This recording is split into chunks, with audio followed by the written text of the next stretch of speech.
Je suis né en Haïti, une famille plutôt modeste, voire même pauvre.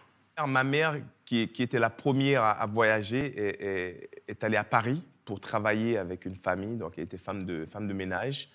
Elle a travaillé très, très dur pour faire venir ma sœur 1 ou 2 ans plus tard.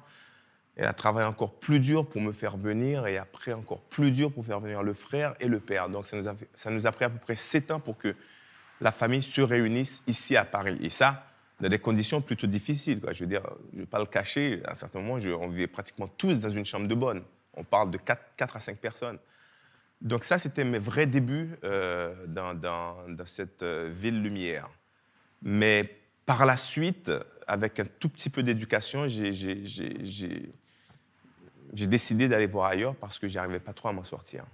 Mais ceci dit, moi, je sentais qu'il y avait quelque chose à offrir. Donc, je me suis battu.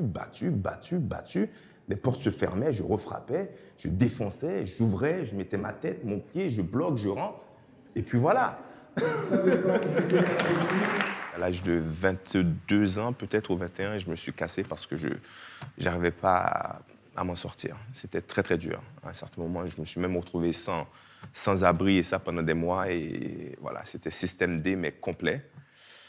Euh, et puis après, j'ai passé quelques années en Espagne pour rejoindre un théâtre musical qui s'appelle La Belle Époque.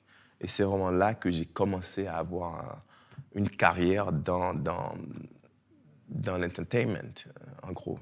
Ça m'a permis d'avoir confiance en moi, premièrement, d'avoir une certaine entrée d'argent et puis de prendre encore plus de risques. Plus de risques, ça veut dire arrêter le boulot avec un petit peu d'argent, aller vivre en Italie, aller vivre en Afrique du Sud, et puis après l'Angleterre, et puis bien sûr les 18 dernières années à Los Angeles, aux États-Unis.